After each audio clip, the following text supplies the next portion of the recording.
Hey, and welcome to the Pursuit of Healthiness podcast. I'm your host, Winanda van Delft. I'm a health and mindset coach, spaghetti and ice cream lover, travel junk, and a cat mom. I love conversations that are on a more raw and deeper level.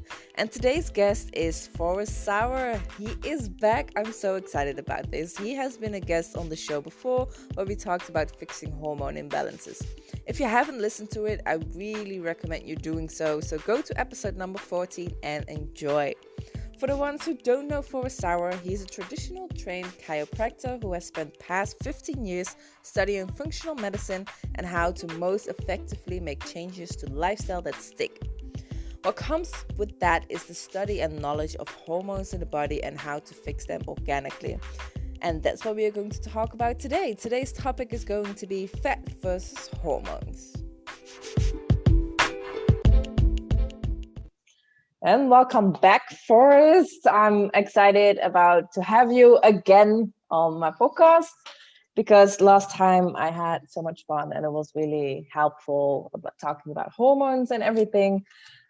So what do you want to talk about today? Because there are so many topics. Like we finished off with, I think, supplements and stuff like that, and we still had so much to talk about. So yeah. Yeah, it was. I'm so happy to be here, and thanks for having me back. I really appreciate it. What I realized last time is there's just a big information dump as far as hormones. So what I would like to really kind of focus on now is you can go back, listen to the last episode on some of the information there that will give you a lot of big understanding. But what I'd like to focus on now is what do you do with that information? Because that's really one of the most challenging portions when you're talking about not just hormones, but just really any facet of health. There's so many quote unquote experts out there. There's so much information, articles, Facebook health groups. Is like, what in the heck do you actually do with all this information? Because a lot of it can be conflicting. Yeah. And then it quickly becomes overwhelming with that. So what I'll do is I'll go ahead. And not just everything works for everybody. Oh, 100%. Yeah, absolutely. I mean, that's kind of one of my big stigmas against a health book or just like a big recommendation is just because it worked for the author or maybe some of their patients doesn't mean it's going to work for you. Yeah. And that's one of the big breakdowns that I see, not just in medicine as a whole, where you're just masking symptoms with medications, but also alternative medicine where you can mask symptoms with supplements, vitamins, and minerals. And it's just kind of like a natural form of medication where if you're trying to control your blood sugar and you're taking Ceylon cinnamon, it's like, well, you need to fix the blood sugar problem. It's not because you don't have enough cinnamon floating around in your bloodstream. There's other things that are wrong. Yeah. And so what I'll do is just kind of go into maybe some of the hormone piece, if that's okay. Yeah. Like I wanted to touch base on that, what you just said. I mean, that happens a lot with the pill, right? I know a lot of teenage girls get prescribed the pill for acne or headaches or having painful periods, but it's not helping. It is just masking the symptoms. It's not, diving deep into the roots. Into the root underlying cause of the problem, exactly. Yeah. And so when you take someone who is on the pill for acne or menstrual cramps or painful periods, essentially what you're doing is you're artificially telling the body that it's pregnant. And it's really just jacking up the hormones and really messing them up for the long term. And I see that all the time in our practice as well is, yes, young women are being put on the pill, but also women who are middle-aged in their 40s and 50s as well are also being put on the pill for what they call hormonal imbalance. Yeah. But it's not because you have lack of estrogen in your bloodstream. It's because you don't have a healthy gut. You don't have your body is lacking the proper abilities to actually clear out the estrogen that is being produced. And so I think it'll be very useful for a lot of your listeners is like, okay, we have all this estrogen that's being produced in our bodies. How do we efficiently and effectively clear it outside of the body? Because if you're actually having acne, it's most likely more of a gut issue instead of a hormonal imbalance. Oh. And so when you're talking about acne, it happens all the time where we get prescribed an antibiotic, because that's also a very common treatment for acne. Yeah, And that's really what all I these, got. yeah, that's what you got. Exactly. Yeah. And so really what that is just a nuclear bomb inside of the intestinal system. And it's destroying not just all the bad bacteria, but also the good bacteria. And it can take up to 12 months taking a probiotic to get your gut back up to speed on a healthy diet, which Wow. most people never achieve or get. No, that's a long time. Like most people give up on the healthy wagon for like maybe 4 weeks. And then they are like, oh, I tried it, but not for me. Yeah, exactly. It's like, it's too much work. Yeah. Like I fell off the wagon, therefore I'm just going to push the wagon into the woods and set it on fire. It just, Yeah, exactly. there's all kinds of excuses that we can use. And really, I just got done talking to a client earlier today, and, essentially what people are looking for is we're drowning in information, and we're starving for motivation. We're starving for someone to just help show us a very simple step-by-step path to achieve wellness. And, for the past 5 years, that's what we've been doing at our clinic, is just simply working with our clients one-on-one, taking a very scientific, but also alternative approach, blending those two worlds, and getting phenomenal results with our clients, and educating them on what kind of a lifestyle that is going to empower their bodies to start producing hormones on their own. Yeah. Amazing. I love that. I want to know more about that. So let's go ahead and start off at the beginning. And this is just going to be a little bit of review from last time. So how are hormones produced in the first place? Hormones are derived from cholesterol, and your cholesterol is broken down and created from healthy fats. So let's start off with healthy fats. We have nuts, seeds, coconut oil, olive oil, avocados, avocado oil, not the corn oil, not the soy or peanut oil or canola oil. These are all, those kind of bad oils are very, very pro-inflammatory and only increase inflammation and hormone imbalance. And so one thing that I find very, very telling is how much processed food, how much bad oils are in the processed food. So you need to be very careful, because these things can be very sneaky. Yeah. Is where you have these snacks or crackers or just regular food that has bad oils in there already. And that is going to only increase inflammation and just completely wreak havoc on your overall hormonal imbalance. So completely getting rid of bad oils from your diet, from your lifestyle, is paramount. It's absolutely paramount, and really a non-negotiable on your path towards balanced hormones. So can you tell whether your food has bad oils in it or not? Yeah. There is an app. I'm sure you've heard of this one, but the website is EWG. It will go, and you can download it as an app on your phone. The app is called Healthy Living, and it's really kind of slick, because what you can do is you can download that on your phone, and for most things that you're curious about in the grocery store or even in the beauty shop, for cosmetics or even dish soap, you'll be able to scan the barcode using that app, and it will be able to tell you whether it is healthy or not. It'll be able to tell you Oh, if there's that's any amazing. precancerous ingredients in there. It's amazing. Yeah, it's absolutely phenomenal. So the app is Healthy Living. It's by EWG. Highly, highly recommend it. And again, that is just an absolute wealth of information as far as just overall knowledge, I because just they're really on installed it. board. Good, perfect, good. Yeah, Yeah, I always read the labels myself, but I know a lot of people are not really a pro in reading labels. So this is a great app, but even I can make mistakes sometimes. But how important are the oils really? Because I know some people, especially in the beginning of my weight loss journey, a lot of doctors told me, because instead of cooking with butter, cook with oil, and that will save you about maybe 3 kilos a year.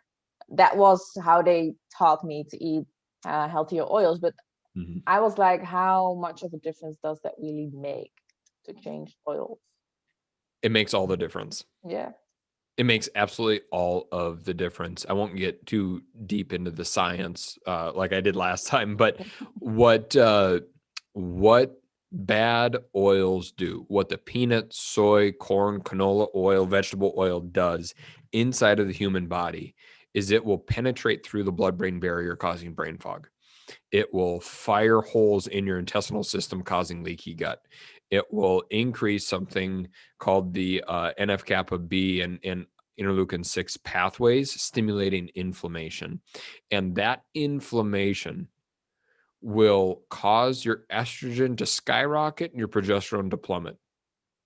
It will cause the weight to be deposited on your hips and in your buttock and around your midsection. Oftentimes people call it their spare tire. And that is not going to get off without reducing those unhealthy fats, unhealthy oils. Okay. Because it's a hormonal imbalance. Yeah. And I cook, for example, with extra virgin olive oil. Is that good, or could it be better? No, that's very good. It's very good. And Okay. here's another thing that can be very, very frustrating on your path to wellness, but it's just a journey. So just take pleasure in the journey, not the results a lot of the times. Yeah. But sometimes manufacturers, they can go ahead and cut or dilute their extra virgin olive oil with just regular olive oil, or even sometimes canola oil with some manufacturers. So be very judicious. Using organic is, obviously very important to get the fresh olive oil, because if you have olive oil that is also spoiled, then that will that can also cause inflammation in some clients as well if you get the bad olive oil. Yeah, good question. Know. So anyways, healthy fats. So you get the healthy fats. You want to target in between 40 and 50% of your daily calories every single day from healthy fats. Now, that's a lot. Yeah. It's a lot more than people are used to consuming. But I'll tell you this, increasing those healthy fats, and especially for women, setting up carb cycling later on in the afternoon, like having a piece of fruit or some honey or something like that in the afternoon, is going to bring you out of ketosis. And that is going to avoid all of the hormonal challenges that women typically have when they just go full on keto. Yeah. So there's a lot of, and blood sugar plays a huge role into this that we won't get into, but so increasing healthy fats, and target, just simply track your macros. You can do that with another, there's tons of apps out there that you can get on your phone, and don't overcomplicate it. Like, I'm not a very complicated guy. I keep things pretty simple. And if things get super complicated or super complex and is very cumbersome, I ain't doing it. Like, screw that. So, just get an app and just type in, just do generalizations. It'll average out over time. You'll be able to see, how am I doing? I know when I was first making these changes, I was getting like 10, 15% of my daily calories from healthy fats, which is not nearly enough, even for guys. So increasing healthy fats. Now, the next thing that you need to do in order to balance out your hormones is actually first focus on your gut, focus on your stomach. Because let's think about this. If you aren't consuming healthy fats, that's the first place that we need to start. After that, we need to make certain that we're actually absorbing the healthy fats in our system. So oftentimes I'll see people where their stomach acid is actually low. So let's go ahead and start off at the top of the digestive system, which is the stomach. It goes from the stomach, small intestine, to large intestine. So the stomach, a very useful way to increase stomach acid is apple cider vinegar. Now, the benefits of apple cider vinegar are many. Absolutely. I mean, there's a laundry list of the benefits. However, one of the main benefits is twofold. Number one, it's going to start balancing out your stomach acid, and it's going to also balance out your blood sugar, which will in turn decrease inflammation. Yeah. So it's huge. It's absolutely beneficial. I would honestly recommend you go ahead and have 1 tablespoon of apples, or one teaspoon. This is 2 tolerance, 1 teaspoon to 1 tablespoon of apple cider vinegar. Dilute it in a small glass of water before every single meal, especially in the beginning, just to get the foundation of that stomach acid increased. Now, if you're taking some sort of GERD medication, gastroesophageal reflux disease for heartburn, this is a huge problem. One of the things that we work very, very diligently with our clients is if they're taking some sort of pepsin, protein pump inhibitor, is we work with their primary doctor to actually wean them off that medication, because it is handcuffing the digestive system, not allowing the body to digest those healthy fats. Yeah. So your effectiveness of actually being able to digest all the wonderful, healthy vegetables, healthy proteins, fruits, healthy fats that you're consuming ain't going to make a hill of beans a difference if you're taking medication that simply decreases your stomach acid to nothing. Yeah. Yeah. It all has to work together. Absolutely. Yeah. Absolutely. Amazing. Yeah, the So, way I always increase healthy fats in my diets is I don't know if it's a good thing. I hope so. That's what I've learned from my nutrition classes. But I do like chia seeds in my smoothies and a little bit of avocado in my smoothies because I hate the taste of avocado. But in my smoothies, I don't taste it. So that's a good thing. So I'm like, because I don't eat fish, I hate the taste of fish as well. So yeah, that's my way of trying to incorporate healthy fats. But I but also know that that's not always with the how do you say it in the ALD and the and just to be just to combat you with that and support you, is the chia seeds and the nuts and the seeds, they're not going to get you to 40-50% of your daily calories from healthy fats. yeah. And so this is where it's actually, if you start training yourself to sneak in these healthy oils into, like if you're sauteing vegetables, you just go ahead and you're following a recipe and it calls for 2 tablespoons of olive oil. Put in 4. It's going to double your healthy fats. And you just kind of repeat that for those 3 meals throughout the day. You're going to be able to very easily and very systematically and consistently increase that percentage of healthy fats. So just make that a practice. Just go ahead and double the amount of fat that a recipe is going to call for. And your food's probably going to taste better, because fat is a wonderful seasoning, is a wonderful Yes. flavor enhancer. So Yeah. Yeah. That's what I already do. yeah, good, good, good. Like cooking my And chicken in olive oil and then over the salad again olive oil. yeah, just pour it on there. Yeah. Absolutely. Okay. Absolutely. Good. Yeah. Good to know. And when you're talking, it's like, I can't stand avocado. I'm fortunate that I do like avocado. I can't stand raw cauliflower. In my opinion, Mm. there's only really one person that enjoys raw cauliflower, and that's a jerk. So I don't want to be a jerk. I'm Yes. teasing.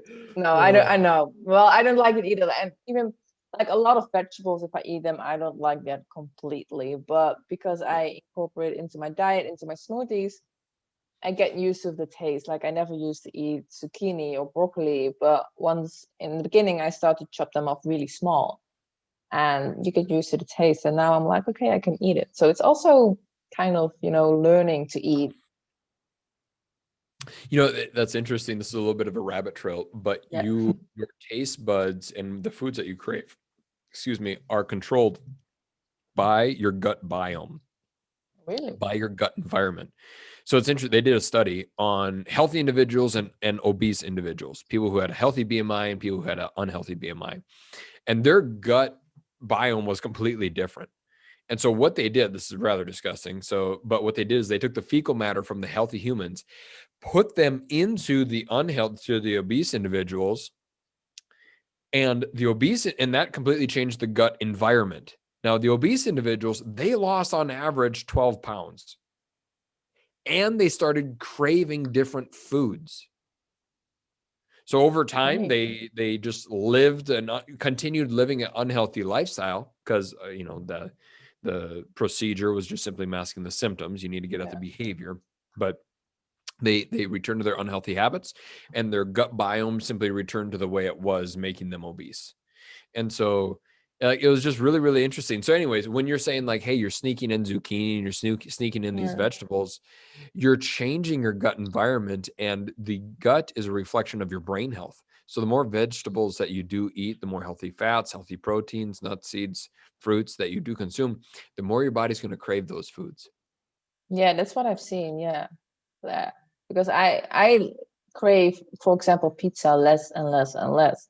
I prefer to have a good, healthy meal with vegetables. But I thought it's because I'm getting older and because I'm more into the health. But it okay. I didn't know it worked like that. It's funny. Good to know. Yeah, no, it's a hormone change in your brain. That's what's happening is your Yeah. hormones are changing inside of your brain, and it's changing your behaviors. So to continue on with the stomach acid, Yeah. the next phase is the small intestine. And the small intestine is going to absorb majority of these micronutrients, vitamins, and minerals. And what oftentimes will happen is if you have constipation or diarrhea or bloating or pain and distension after meals and you got food reactions and stuff like that, your body and your intestines are not going to absorb the nutrients that it needs. So one of the major benefits of actually increasing your stomach acid is it will clean out your small intestine from the bad bacteria. So what am I saying? By and large, most of the clients that walk into my clinic and they have constipation and diarrhea and they've had it for years, they've had it for decades, we fix the stomach acid, constipation and diarrhea, they oftentimes go away and fix themselves. Wow. Now, how is this connected to hormones? It goes back to making certain that your body has the tools that it needs to actually create these hormones by itself. Yeah. So you fix the gut, you fix the stomach. Now your body can start absorbing the healthy fats that you're consuming. And now your body is going to start converting the healthy fats into cholesterol. Now, we've been brainwashed to think that cholesterol is this big bad thing. Yeah. It's not. It's not. Your body needs cholesterol. It also doesn't have good or bad cholesterol. It's just cholesterol. It's when it gets out of ratios that it becomes a problem. So you have LDL, you have HDL. LDL cholesterol is oftentimes termed the bad cholesterol. HDL is often termed the good cholesterol. Neither of that is true. You need to have a 2-to-1 ratio of your cholesterol. And if it's better than that, then it's better than that. But if your LDL is twice the amount of your HDL, that's good. And you need to look at your total cholesterol. Oftentimes, I'll start seeing people having hormonal imbalances when their cholesterol gets lower than 184. Okay. In the young female population that I've been privileged to help out, I also see a very common thing, and that is low cholesterol. That's Oftentimes I'll see interesting. women where they have a cholesterol of 130 to 160, and they have all these hormonal imbalances and hormone problems. And there's little wonder that they have, unfortunately, these hormonal challenges because their body doesn't have the tools that is necessary to actually bear a child or to have a regular menstrual cycle. And it's really a travesty when they go to their medical doctor and they have their cholesterol taken and they're told that they're fine, that they're super healthy because their cholesterol is low. Well, you're just simply blindfolded, you're handcuffing the body to actually create these hormones. So That's sad. yeah, So a it is, lot of but it's easy to things that could fix. be avoided Yeah, and fixed. It's it is. easy. Yep. So in what amount of time can you fix it? Because in the beginning we said around a year, but um, is that what you need to keep in mind, that it takes a year of fully focusing on your gut health and your cholesterol to be able to see changes? That's pretty much it. Yeah, that's pretty much the timeline. What we tell with our clients is whenever we're balancing out hormones, we're talking 6 to 12 months. 6 to 12 months. So that means that the journey, it might feel long. It might feel exhausting, especially in the beginning when you're developing all these new habits, when you're making all these positive changes and you get nowhere and everything's still the same, especially for month 1, month 2. But my voice is to keep going, keep the process. There are things that are happening underneath that you do not feel yet. Whenever you are trying to balance out your hormones, you need to set off with the realistic expectations, and that is anywhere from 6 to 12 months. You do not want to go ahead and just go in guns a-blazing trying to fix your hormones. I've done that before with clients, and it just ends up in a heap of mess. Yeah. Slow and slow is the way to go when you're talking about hormones, because what you're doing is actually epigenetics, and you're enhancing your body's ability to start creating hormones on its own, which is a genetic thing. You can, just like a dampener switch in your living room for your light bulb, you can either turn the light up or you can dim it down, and that's exactly what you're doing with your genetics when you're fixing your gut. Amazing. Our bodies are incredible. I love it. But we we have to start working together with our bodies instead of fighting against it. But when we are talking about this, because I can already imagine some women thinking like, oh my God, it means that I need to be strict for a year and I cannot enjoy other foods. How does that work? How does that work? Great I question. would say you can still enjoy something from time to time. Do not put yourself in a bubble. Yeah. Do not set yourself up for failure. And so a general rule of thumb, here's what I'm going to suggest is I want to make certain that the people listening, your audience, actually gets the benefits that they set out to do. So if you go ahead and think that you're going to cheat on Friday, Saturday, and Sunday and live healthy Monday through Thursday, it's not going to work. It has to be, you have to set aside a reward system about once a month. And remember, this is about behavior change. It's not just simply something that I'm going to grit my teeth and get through, and I'm just going to grin and bear it, and I'm going to be miserable for the next 12 months. But after the 12 months, I can just go ahead and just let loose, and everything's going to be fine. Focusing on lifestyle change. Exactly. And so that's kind of what we're talking about where I was going with the raw veggies is I rarely eat raw veggies. I used to be a big salad guy. I was just telling my wife, I was like, I've been burned out on salads for the past 5 years. I mean, I'll have one every now and again, but so I eat a lot of cooked vegetables. I eat a lot of protein, and fruit and whatnot. And so I just, find healthy recipes that I do not get burned out on, that I make certain that there's a lot of variety and just keep that control. And if I have a birthday or if I have Christmas that's coming up or something like that, I will set aside a meal or a day where I'm going to enjoy myself, and then I'm going to get right back on the wagon. Again, it gets back to a lifestyle. And kind of like what you're saying is like, I'm craving pizza less and less. That's because you've been living a rewarding lifestyle and your body is changing its environment. Yeah, it's good. Takes time, but it's good. It does. It does. I know we don't want it to happen tomorrow, but it's just not gonna happen. And it took us a long time to get where we are today, so we cannot expect to change within a week. Exactly. Right? Yeah. Exactly. And because it happens that my mother-in-law has not diabetes. Yeah, sugar. Yeah, I think it's called diabetes. Yeah. Mm-hmm. Yep, diabetes. Sometimes I'm so confused with all the all the languages. But for her, like low carb, it works. But how does it work for her? Because she also has a difficult time losing weight, and her doctor also told her to eat low carb and not much fat. But now that I hear this, I think it's a good thing to eat more fat, right? Even though you are diabetic. It is because, well, your fat is not going to spike up your blood sugar. Right. And so I was actually at a hormone conference a number of years ago, and it was a 3-day conference where we just took a really deep dive into how hormones worked.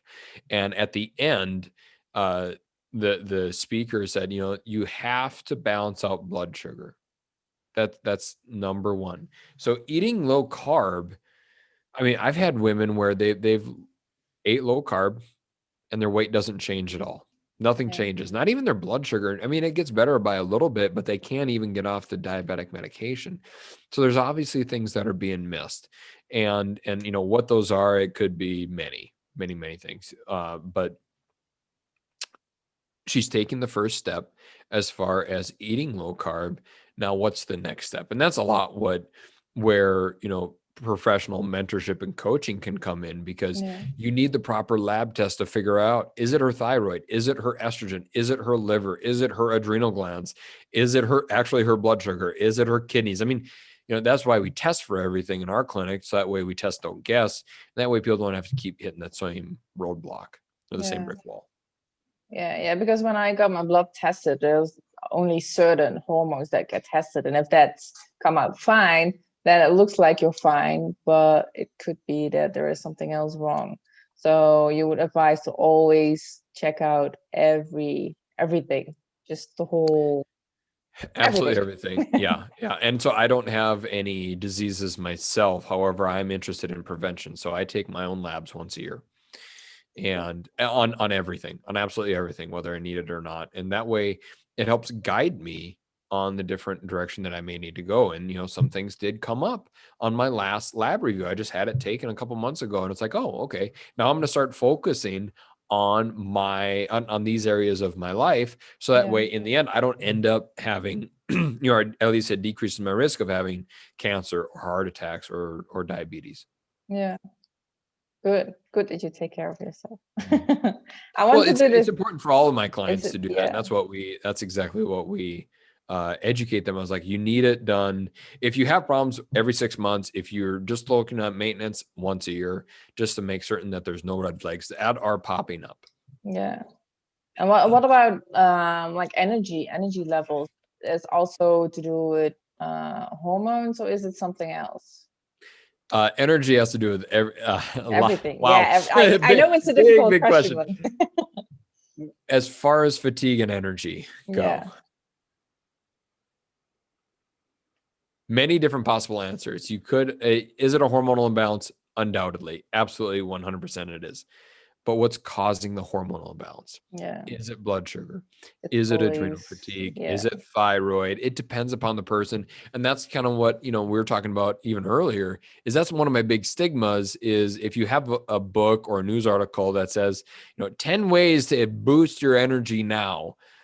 Well, there's a million different reasons why you could have low energy. You don't know which one it is until you have the proper lab testing that is done. Otherwise, you're going to be stuck playing the guessing game with vitamins and minerals that everybody loves to play. Like, let's go ahead and go out and spend a bunch of money on the internet because it has a fancy web page and I think it's going to work. Nobody wants to just go down that road. So. No. Yeah, we talked about supplements in the other episode a little bit. But would you say that supplements are needed, or that it's just really for certain people, like it said, to supplement in their life, or are there some supplements everybody could benefit from? Supplements everybody can benefit from? No, it's all case dependent because we're all beautiful, wonderful human beings. So it's not a one size fits all approach. As a general practice, if you do get a high quality multivitamin, that can be good, but I don't even take multivitamins or even prescribe multivitamins on a regular basis. You need to give your body some rest. So, if you go ahead and run out of your multivitamin for a week, 2 or 3 times a year, that's fine. You're giving your body a rest instead of always just pushing. Yeah. Yeah. Yeah. So as far as, yeah, because I know a lot of programs or companies provide people, especially I see it on Instagram. I get a lot of messages, women who are trying to sell supplements, and it's the best, and it's vegan, and it's bio, and organic, and everything. But it's not that everybody.